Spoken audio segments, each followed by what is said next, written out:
সদস্যবৃন্দ জোবায়ের বাবু ভাই, মুস্তাকুর রহমান ভাই রয়েছেন, মিডিয়া সেলের সদস্য শাহরুল কবির খান ভাই রয়েছে, বাংলাদেশ জাতীয়তাবাদী ছাত্র দলের কেন্দ্রীয় সভাপতি রাকিবুল ইসলাম রাকিব ভাই এবং রয়েছে সিনিয়র যুগ্ম সচিব শ্যামল মালুম ভাই।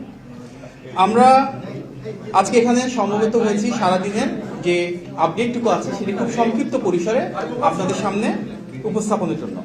আপনারা ইতিমধ্যে অবগত আছেন যে বিএনপি চেয়ারম্যান আমাদের নেতা জনাব তারেক রহমান তার দুটি নির্বাচনী আসন বগুড়া ৬ এবং ঢাকা ১৭-তে ইতিমধ্যে বেসরকারিভাবে বিজয়ী হয়েছে, আলহামদুলিল্লাহ।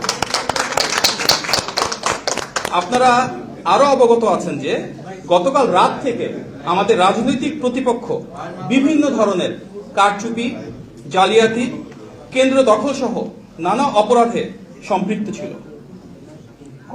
তারপরও জনগণের আন্তরিক ভালোবাসা ও সমর্থনে আমরা দেখেছি ধানের শীষের প্রার্থীরা বিপুল সংখ্যক আসনে বড় ব্যবধানে এগিয়ে রয়েছেন। অনেকে এর মাঝে বেসরকারিভাবে নির্বাচিত হয়েছেন।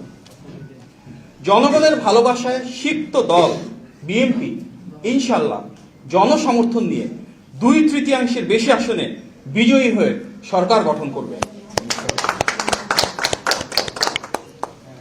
এখন পর্যন্ত প্রাপ্ত ভোটের হিসাব ও আসন ভিত্তিক বিস্তারিত তথ্যের ভিত্তিতে এই বিজয় নিয়ে আমরা অত্যন্ত আত্মবিশ্বাসী।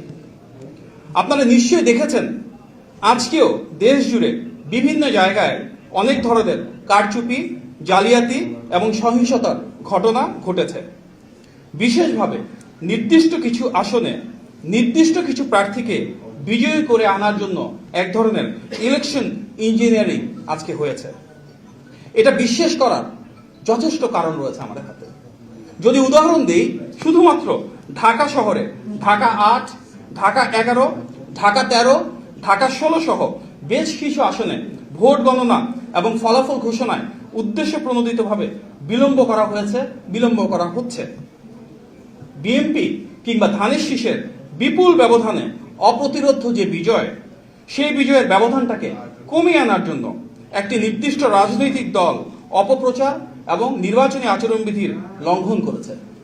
ফলে নির্দিষ্ট কিছু আসনে এই ইলেকশন ইঞ্জিনিয়ারিং হয়তো পরাজয়ের ব্যবধানটা কমিয়ে আনছে এবং দেশব্যাপী ভোটারদের স্বতঃস্ফূর্ত অংশগ্রহণকে কিছুটা ব্যাহত করেছে। আপনারা আজকে সারাদিন আমাদের সাথে সময় দিয়েছেন, সেজন্য আন্তরিকভাবে ধন্যবাদ জানাচ্ছি। এবং গণতন্ত্রকামী মানুষ যে উৎসাহ এবং উদ্দীপনার মাধ্যমে দীর্ঘ 18 বছর পর তাদের ভোটাধিকার প্রয়োগ করেছেন এবং পছন্দের প্রার্থীকে ভোট দিয়েছেন, এই জন্য আন্তরিকভাবে শুভেচ্ছা জানাই। আপনাদের সবাইকে ধন্যবাদ। সালাম, আসসালামু আলাইকুম।